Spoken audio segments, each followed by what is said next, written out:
हाँ, जैसा कि आप सब लोग को पता है, आज दिशा सालियान के पिता श्री सतीश सालियान, इन्होंने जो एक फॉर्मेलिटी बचा था करने का, वैसा जरूरत तो था नहीं, पिटीशन फाइल किया था, लेकिन फिर भी जो इफ्स बट्स था उसको पूरा क्लियर करने के लिए एक return complaint police commissioner office में दिया है। और वो जो दिया है वो as per guidelines of Bombay high court Sudhir Hora versus commissioner of police 2004 का बॉम्बे हाई कोर्ट के डायरेक्शन से, उसमें ये क्लियर कहा गया है कि जब, जैसा कि इस केस में परमवीर सिंह, सचिन वाजे जैसे पुलिस अधिकारी आरोपी है, तो जब पुलिस अधिकारी आरोपी होते हैं तो ऐसे में पुलिस स्टेशन को न देते हुए डायरेक्ट कमिश्नर ऑफ पुलिस को जो रिटर्न कंप्लेंट दी जाती है, वो complaint itself is treated as FIR, उसको एफआईआर माना जाएगा और it has to be registered as FIR. दोनों मतलब उसका जो सुधीर होरा के गाइडलाइंस है वो इस टाइप से है। तो हमने उसके तहत वहां हम गए थे, आप सब लोग थे प्रेजेंट। वहां पर लक्ष्मी गौतम जी जो थे, जो ज्वाइंट सीपी क्राइम है, उनसे मीटिंग हुआ। उन्होंने कमिश्नर साहब से बात किया, फंसलकर जी से, और उनसे डिस्कशन करके हमने उनको पॉइंट आउट किया कि देखो इस लॉ के तहत हमारा ये एफआईआर है, तो आप इसको रिसीव्ड दे दीजिए। तो उन्होंने फिर ऑफिशियल एक्नॉलेजमेंट दिया है, वो कॉपी हम आपको दिखा चुके हैं। अब इसमें जो इम्पोर्टेंट चीजें हैं, पहली चीज जो बेसिक फाउंडेशन लगता है, उस फाउंडेशन के साथ में कंप्लेंट है। उनके पिताजी का कहना है मेरी बेटी का मर्डर हुआ, गैंगरेप हुआ। इस केस के मुख्य आरोपी आदित्य ठाकरे, दिनो मौर्य, सूरज पांचोली, आदित्य ठाकरे के बॉडीगार्ड्स, ये लोग, और इस केस को कवर अप करने वाले परमवीर सिंह, उद्धव ठाकरे, सचिन वाजे, ये लोग। तो इन सब के खिलाफ में जो भी 376 डी, 302, 120 बी, 201, 218, 409, जो भी 107, 34, ये जो भी सेक्शन है आईपीसी के, इसके तहत फॉर्मल कंप्लेंट दे दिया गया है। अभी किसी के पास कोई एक्सक्यूज नहीं है। इस कंप्लेंट में ये बात स्पष्ट रूप से लिखी गई है, पूरा डिटेल देकर, कि अगर हमारी कंप्लेंट गलत है, हमारे खिलाफ सख्त एक्शन लिया जाए, नहीं तो हमारे तो प्रूफ सही है, आरोपी के खिलाफ एक्शन लो। ये दोनों चीजें दे दी गई है। इसमें डिटेल दिया है कि जो फॉल्स नैरेटिव फैला रहे, हाँ, इसमें संजय राउत वगैरह को भी अक्यूज बनाया गया है। संजय राउत हो या वो जो राष्ट्रवादी के प्रवक्ता विद्या चौहान हो, जो लोग फॉल्स नैरेटिव फैला रहे थे, इस कंप्लेंट को एक राजकीय मतलब इससे प्रेरित बता रहे थे कि sponsored by some political party और एनीथिंग, हमने कहा उस पर भी इन्वेस्टिगेशन कर लीजिए। दूसरा एक नैरेटिव कुछ उनके ट्रोल आर्मी हो या उनका जो नैरेटिव चल रहा था उनके कुछ खास मीडिया वालों की तरफ से, कि 5 साल के बाद क्यों जाग गए। 5 साल का बाद का विषय नहीं है ये, उसमें एक स्पेसिफिक लिखा है। पहली चीज बताओ कि पहला इनका जो स्टेटमेंट हुआ है दिसंबर 2023 को एसआईटी के पास में इनका स्टेटमेंट हुआ है, सतीश सालियान जी का। उस स्टेटमेंट के बेस पे ये केस रीओपन हुआ है। तो 2 साल पहले से ही उन्होंने ये स्टेटमेंट दिया है। तो ये जो ये कह रहे हैं कि वो 5 साल बाद कैसे जाएंगे, ये बात झूठी है। एक, इसके पहले 29 जून 2020 तक उद्धव ठाकरे जो खुद आरोपी है, उनका बेटा आदित्य ठाकरे वो खुद मेन आरोपी है। तो ये लोग गवर्नमेंट में थे। तो कॉमन मैन इनके खिलाफ बोलने की कैसा हिम्मत करेगा, और उन्होंने क्या क्या किया, कैसा इनको साइकोलॉजिकल कस्टडी में रखा, कैसा किशोरी पेडनेकर इनको मिलने, पूरा डिटेल उन्होंने एक्सप्लेन करके दिया है। और कंप्लेंट में यह भी लिखा है कि जो नारकोटिक्स कंट्रोल ब्यूरो का रिकॉर्ड है, उस रिकॉर्ड के हिसाब से देखिए, रिया चक्रवर्ती, उनका भाई शोभित चक्रवर्ती, ये अरेस्ट हुए थे नारकोटिक्स के केस में 27 दिन जेल रहे।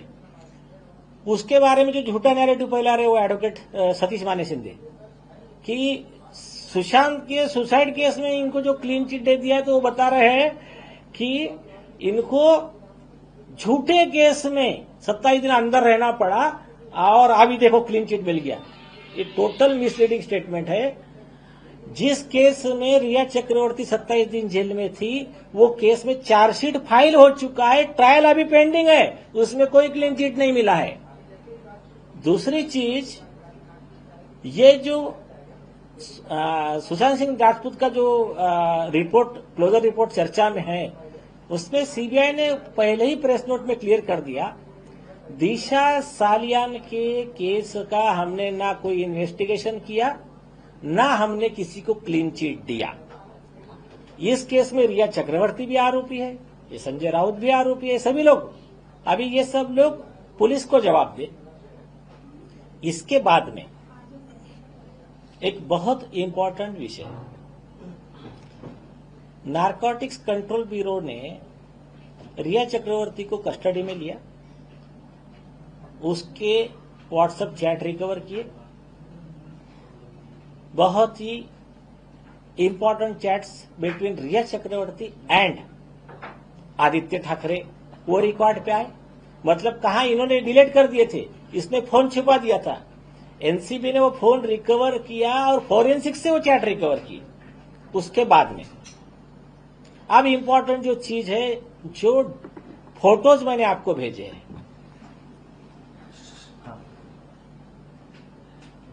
DAPP कंपनी,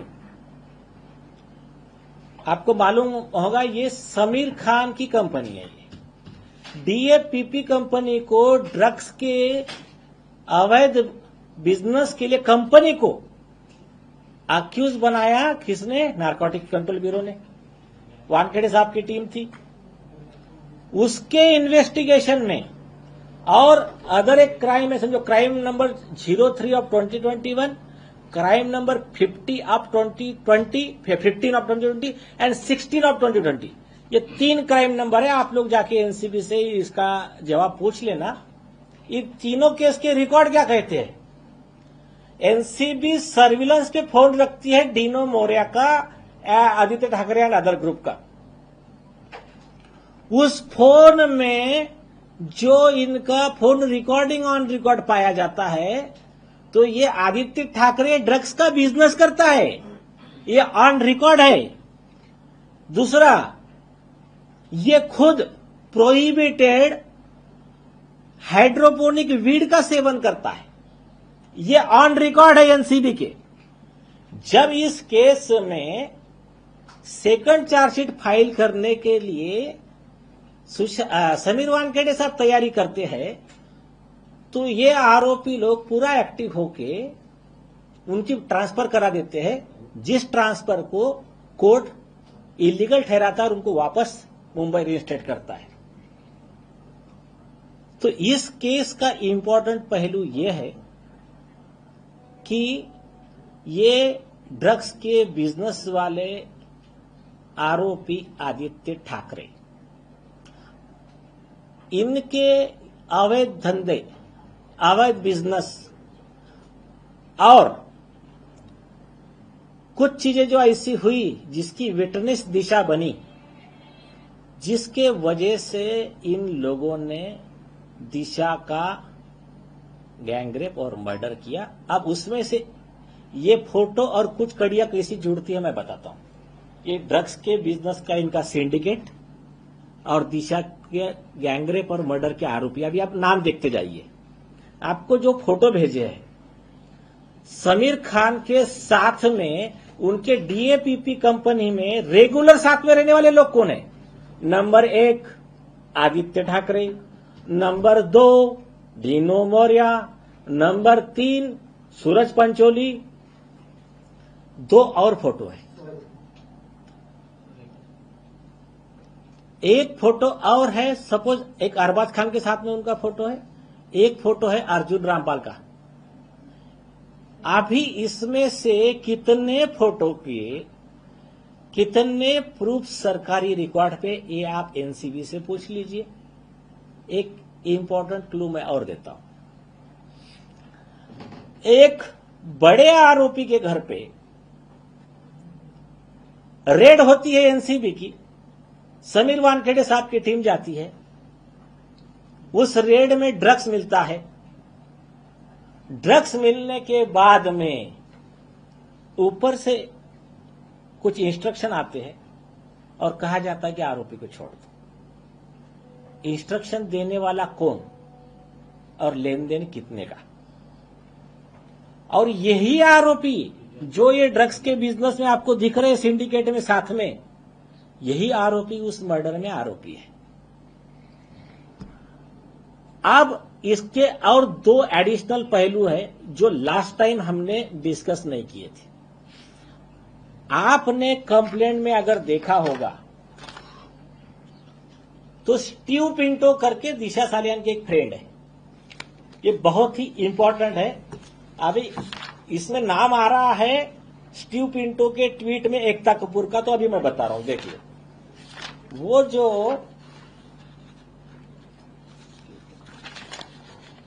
उनके ट्वीट है, हमने जैसे का वैसे रिप्रोड्यूस किया है।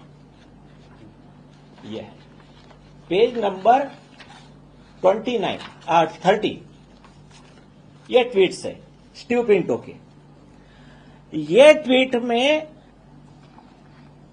अच्छा, और एक सीरियस बात, ये केस में लेकर स्टीव पिंटो का ये पोस्ट होने के बाद में एक खबर आती है कि उसकी संदिग्ध मौत हो गई। इसमें डिटेल दिया है इस केस से रिलेटेड, चाहे वो दिशा के फ्रेंड हो या तो फिर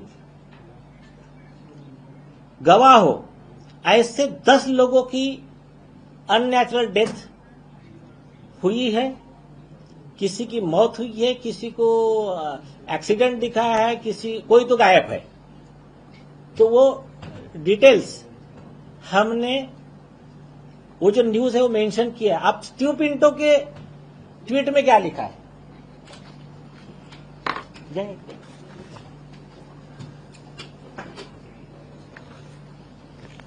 कुर्ले साहब हमारे साथ लड़ाई में साथ में है, और पवार साहब स्टीव पिंटो के ट्वीट में क्या लिखा है, 7 जून को एकता कपूर का बर्थडे पार्टी है, और आपने शॉकिंगली देखा होगा 7 जून 2020 के एकता कपूर के पार्टी में करण जौहर कह रहा है कि मैं पार्टी में जा रहा हूं, या फिर जो भी है मैं डिनर के लिए आ रहा हूं, मतलब निकलने का इस टाइप का इंडिकेशन है। मनीष मल्होत्रा का इस तरह का इंडिकेशन है। पार्टी की कोई फोटोग्राफ सोशल मीडिया पे नहीं है। अब स्टीव पिंटो के ट्वीट्स क्या कहते हैं, उस पार्टी में परमवीर सिंह, आदित्य ठाकरे, दिशा, सुशांत सिंह, ऐसी वो हिंट देता है कौन कौन। अब इसमें वो और क्या हिंट दे रहा है अपने ट्वीट में, किसी भूमि अर्थ एनजीओ की हिंट दे रहा है। जो नीतीश राणे जी पहले से आरोप लगा रहे थे कि एनजीओ से छोटी छोटी बच्चियों को लाया गया, उनको सेक्सुअली अब्यूज के विकृत राक्षसी लोग जो भी है, इन्होंने उनको अत्याचार किया, उसमें कुछ ऐसा हुआ। कई चीजें अभी मैं बता नहीं रहा हूं, आप देख लेना नेट पे, आपको कुछ चीजें मिल जाएंगी। तो वो सब चीजें उसके मौत का कारण बनी। अब हमने क्या किया, हमने उसको थोड़ा अलग एंगल से लिया है। हमने पुलिस को कहा कि आप इस पॉइंट पे इन्वेस्टिगेट कीजिए। नंबर 1, उस पार्टी में परमवीर सिंह, दिशा सालियान, सुशांत सिंह राजपूत, आदित्य ठाकरे, ये लोग थे कि नहीं थे, इनके सबके मोबाइल टावर लोकेशन निकालिए। उस पार्टी की ये सब निकाल लीजिए। ये कोई भूमि एनजीओ का उसका क्या कनेक्शन है वो निकाल लीजिए। 2 नाम दिए उन्होंने, शायद कोई झिलन दलवी और गोपाल दलवी नाम दिए है, वो उनके डिटेल निकाल दीजिए, इनका क्यों नाम लिखा है उसने। उसके पहले ये निकालिए कि स्टीव पिंटो की डेथ कैसी हुई, वो जिंदा है कि गायब है, क्या है, वो निकालिए। उसके बाद में ये जो आरोप लग रहे हैं कि करजत का फार्म हाउस आदित्य ठाकरे का, और जो आरोप लग रहे हैं उसकी भी इंक्वायरी कीजिए। अब दूसरे हमने इंक्वायरी मांगी है, वो मतलब कोई आदमी एक आधा वोमिटिंग कर देगा, ये इनकी परवर्सिटी की। एरे मृदुल कैथर, आपने पढ़ा है उनका फेसबुक पोस्ट? फेसबुक पोस्ट पढ़ा है आपने? उनका कहना है वो आदित्य ठाकरे के साथ काम करते थे। तो आदित्य ठाकरे जब ड्रग्स लेने के बाद में उनका माइंड जब ये होता था तो उनको किक मिलने के लिए ये कौन से काम करते थे डार्क वेब पे? तो ये उनका कहना है कि मरीन लाइन्स में, मरीन ड्राइव पे, ठीक है वो बंगले का नाम छोड़ दीजिए, तो वहां पर ये लोग बैठ के डार्क वेब पे टास्क देते हैं। कौन सा कंट्री, साउथ अफ्रीका, जो भी गरीब कंट्रीज है, हम आपको 25 लाख रुपए देंगे। तो इनको टास्क क्या चाहिए पता है? आपने 7-8 बड़े लोगों ने मिलके एक छोटे बच्चे को जिंदा काटने का और खाने का, वो हम देखेंगे, तो आप पूरा टास्क कंप्लीट करो, हम आपको 25 लाख देंगे। दूसरा क्या, मैंने पर्सनली बात किया उस व्यक्ति से, एरे मृदुल का, उनका भी ये मर्डर करने चले थे लोग। तो हमने कहा वो इन्वेस्टिगेट कर लो ना आप। अगर एरे मृदुल कैथर अगर सही कह रहा है, इतने दिन से फेसबुक पोस्ट पे लिख कर रखा है बीपी पिंगुन ऐसा राक्षस है, तो दूसरा एलिगेशन क्या है, दूसरा टास्क क्या देते थे कि ये सब बड़े लोगों ने मिलकर एक छोटी बच्ची पे लाइव हमको दिखाने का, रेप करने का। तो जब ये इतने सीरियस आरोप वो व्यक्ति लगा रहा है, तीसरा आरोप और ज्यादा सीरियस है। वो अल जजीरा नेटवर्क के साथ में आदित्य ठाकरे एंड ग्रुप का एक सीक्रेट मीटिंग होता है कि इंडिया में अनरेस्ट फैलाने के लिए कैसा हेल्प करने का, कैसा नैरेटिव चलाने का, कैसा मीडिया मैनेजमेंट करने का, उसका 1 करोड़ का डील होता है। उसका ये कहता है एरे मृदुल कहता कि मैं आई विटनेस हूं। तो हमने कहा कि ये सब भी इन्वेस्टिगेट आप कर लीजिए, सच क्या है जनता के पास बाहर लाइए। मेरा आरोप मुंबई पुलिस पर भी है, मेरा आरोप उन सभी लोगों पर है कि जब इतने सीरियस एलिगेशन पड़े रहते हैं आपके पास में, आप उसको फुल स्टॉप लगाइए, सही है या गलत है। लेकिन जब कई चीजें ऑफिशियल रिकॉर्ड चेक करते हैं, दिशा के केस में देख लिए, वो प्रूव हुआ। उसके और सबसे खास बात, कल फिर से एक बार ये सब होने के बाद उद्धव ठाकरे के सहयोगी रहे उनके पार्टी के ऑफिशियल प्रवक्ता, जो उस समय ये केस के विटनेस है, किशोर तिवारी, उन्होंने कल चैनल्स को फिर से बताया। उन्होंने कहा कि हां, जिस दिन दिशा का ये मतलब डेथ हुआ उस दिन आदित्य ठाकरे वहां थे। उनका कहना है कि वो वहां से बाद में निकल गए थे, तो ठीक है, वो उनका मालूम, जो उनको जो स्टोरी सुनाई होंगी।